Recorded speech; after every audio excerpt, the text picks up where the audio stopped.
ప్రియా, ఈ రథం ముగ్గు బాగుంది, బయట వేసిరానా? మా ఏంటమ్మా బయట వేసి వచ్చేది? వేయకూడదు అట్లాగా, లీజింగ్ ఆఫీస్ వాళ్ళు కంప్లైంట్ చేస్తారు. మన ఇంటి కాంపౌండ్ లో అంటే ఓకే, కానీ అట్లా బయట వేస్తే ఊరుకోరు.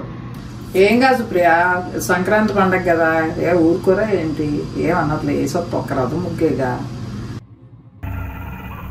ఏంటి మమ్మీ ఎవడీడు? అమ్మ ఏంటమ్మా, లీజింగ్ ఆఫీస్ వాళ్ళు వస్తే వాళ్ళకి చెప్పాలా సంక్రాంతి పండగ అంటికే బయట రథం వేసుకుంటున్నామని? ప్లీజ్ అమ్మా వేయద్దు.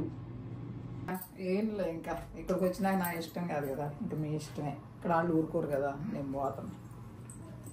A few moments later.